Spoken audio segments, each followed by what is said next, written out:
You're listening to Happy Hour Hustle from the creative geniuses here at 834. We're funny, informative, and we swear. We talk all things marketing, communication, small business, plus we offer up hot takes on our industry and whatever else we feel like talking about. So, grab your drink of choice. It's always 5 o'clock at 834.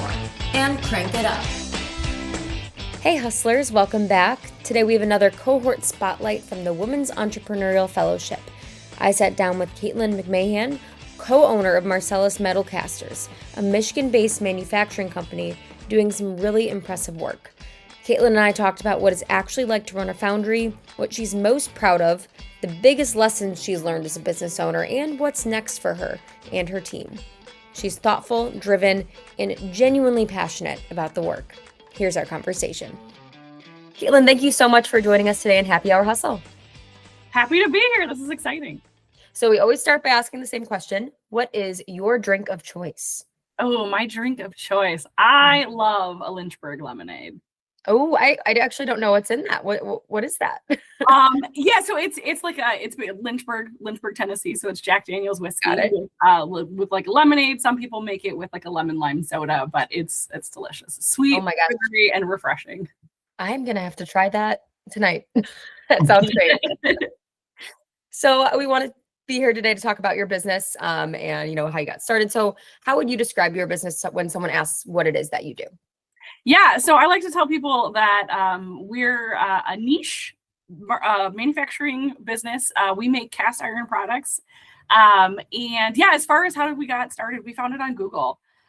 So I have a business partner and he was looking for opportunities out there and came across the listing on Google, and it was kind of, we reached out, made some connections and went from there. But part of the beauty of something like that is that, we entered an industry that we didn't know at all. And it was really, really a great opportunity to work with somebody who was kind of at the end of their career, ready to go into retirement. And he kind of did a huge knowledge transfer for us. So I think a lot about like when people get into businesses, how they pick different things and, do you build something from the ground up or do you buy? And it was just an excellent opportunity to buy something, kind of start with something that was already ready to go. And I think that that's intimidating to a lot of people when they think about starting out, but it is an option. It worked for us. Absolutely. And it's building on, a legacy. And what has been energizing about, taking something on, then being able to grow it and build it? Yeah. So that was one of the reasons that the previous owner was looking to sell. He said, I think the next step is growth, and I'm not really willing to stick around to do that. And we took that as inspiration. So since we bought it, we bought another company to kind of supplement it and help it grow in that regard. But we've also bought a building. We're in the process of moving. We've increased the size of the team. We've increased wages. Like we've just really taken that as like a stepping stone. And you think like he put 20 years into it. Now we get to put another 20 into it. So it's super energizing. That's awesome. And you just said a lot of things that are something to be proud of, right? But what would you say is the thing that you've been most proud of at this point since buying that business? Boy, it's hard because there's professional wins. There's like the day that you make the product that, nobody, every other foundry in the industry said, oh, we can't do it. But then there's also, like the professional wins from the other side where we won top company or 50 companies to watch in Michigan back in 2022, which at the time we didn't think was a big deal until we got to the gala and saw how big of a deal it was. So there's a lot of different elements. I think the thing that I'm most excited about though is actually watching my people. Some of them have never had savings before. Some of them have never seen themselves as being able to do anything. They thought, oh, I couldn't graduate high school. I couldn't do this. I couldn't do that. And we've really tried to give people an opportunity to learn and develop their skills. And then ideally use that as like a stepping stone to keep either growing with us or growing with somebody else. So I think those are the ones that like tug at your heartstrings the most.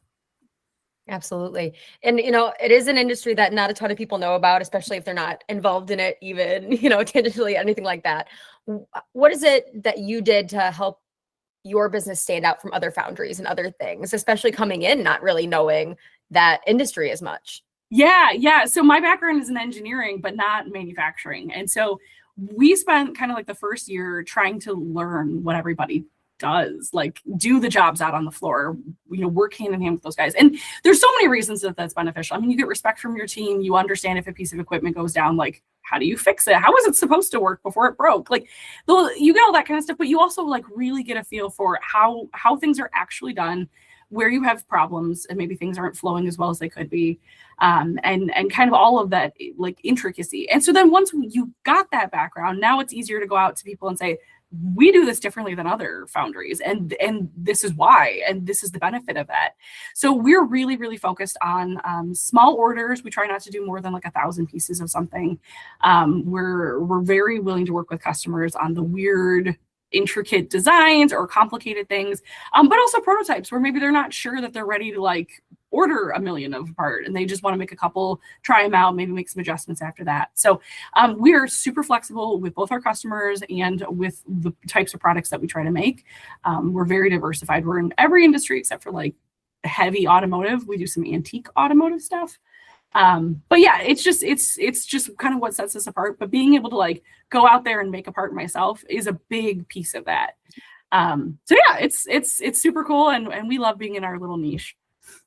Yeah, I love that. No, not making anyone do something that you wouldn't do yourself, right? Yes. Yeah, absolutely. Yeah, I realize that in a bigger company, maybe, or if you start out further up in the food chain, maybe you wouldn't know how to do every job. But it's really, really hard for me to ask somebody to do something if I wouldn't go pick up the broom or if I wouldn't go, move it with the forklift. Like there's an expectation that I will do it if you can't be here today or, something like that, but I'm paying you to do it. So, we agree, like you're going to do it this time, but if something goes wrong, I can come help. So I like that part. Awesome. Yeah. What's one thing that you would say is creating momentum in your business right now, or that's got you excited? The move is like super scary and daunting. We've been talking about doing it for 3 years, but now that it's finally starting to go, I'm excited and my business partner is excited, but I also see it in the employees. We are trying very, very hard to keep everybody and help just get them to like move with us. We don't want to lose anybody or like have their jobs go away. But they see that as an investment in them and in the company and like growth, not only for the company, but also for them and potentially, stepping stones, bigger jobs down the road. So yeah, everybody's just energized by this. We're also super stressed by it, but mostly energized. Is there a recent moment that has reminded you of why you went out with your business partner and got this business, or why you got started, or why you keep going, being an owner? Yeah, it's weird. Like you just get these like little blips sometimes and you're like, oh yeah, that's why we do this. Usually the holidays is a big part of it. So we're just coming off of Christmas break. And it's just super cool to see the guys have money to be able to spend on things for their kids or their spouses. Most of them have never had a job where they get Christmas off, or we give a full paid week for Christmas, and they're just baffled by that. They're like, but wait, I don't have to come in like Christmas Eve. I'm like, no, of course not. I don't want to be here. You don't want to be here. So that is so, I don't know, it's refreshing to me to see them be excited about stuff like that. Because I know like then they come back at the start of January and they're like ready to go again. And they're still excited about their jobs. They're still excited to be here. And it's such a departure from the things that they've done in the past. So that is always a good reminder at the beginning of the year. Absolutely. What's a skill that you say you've grown the most as a business owner that this has taught you? Working with people. I am an introvert. I have never like sought out leadership type roles before. And then we just bought a business and like, it's the most leadership-y role there is. So yeah, I've definitely made a concerted effort to work on it, but also working just day in, day out with people has been a big method for growing that too. And what's a lesson that you say you've learned that's made your business stronger? Everyone has stumbles along the way, and that's part of, talking to other business owners and people that have been through it. But what would you say is a lesson you're like, okay, screwed up or did this, or, I'm going to be better because of this? Yeah, this is going to sound horrible, especially after I just talked about how much I love all my people. But I think the biggest one was I've never fired someone too early.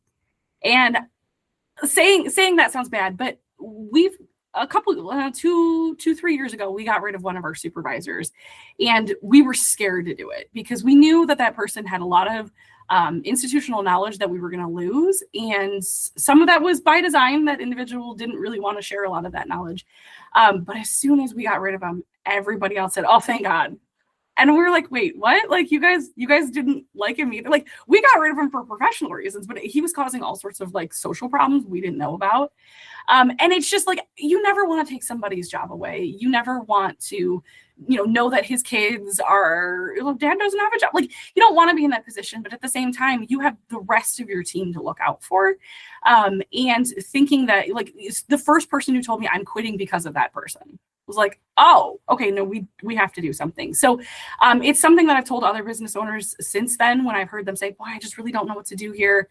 You can try like performance improvement plans and things like that. And by all means, you should start there. But I definitely feel like we made the right choice, but we waited too long. And looking back on it now, it's a lot easier to make those hard choices because of that experience. Like, we survived, we didn't go out of business because of getting rid of him, and everybody in the team was happier as a result. Right. Personnel is the hardest thing to get right, especially all the time. Yes. And then obviously one of the reasons we're here today is because you are part of the Women's Entrepreneurial Fellowship. How would you say being part of this fellowship has either supported your business, or what have you learned through it, just being in a group of women who've been through it? Yeah, so it's been amazing. Like, I have really enjoyed it, and we're still kind of early days into the program, or at least that's how it feels to me. But there's been so much like soul searching and thinking about like, okay, where do I see myself down the road, but also where do I see the business, and how do we align those things and get there? And I, like, somebody asked me the other day how much of my time I spend working on the business, working like in the business, which is a common question. Like, I hear business owners talk about this all the time, but when you actually like sit down and think about your time, I wasn't happy with my answer. I felt like, oh, wow, I spend way too much time working in it. And so this is a great opportunity to like realign, my personal strategy, the business strategy, and, how do we get those things to actually get to the same place that we want, instead of 10 years from now, oh, we're still unhappy and things are so not really going the way I want.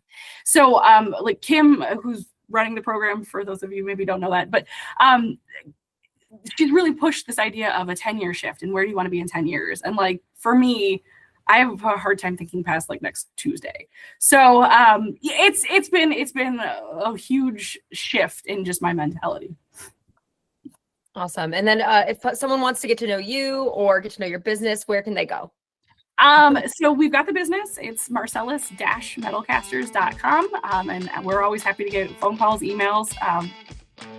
Happy to share both business knowledge, but also, industry knowledge. And then also I'm on LinkedIn for the first time ever. So we're just starting to get that up and running. Awesome. Well, Caitlin, thank you so much for taking the time today. I really appreciate it. Yeah, thanks for having me.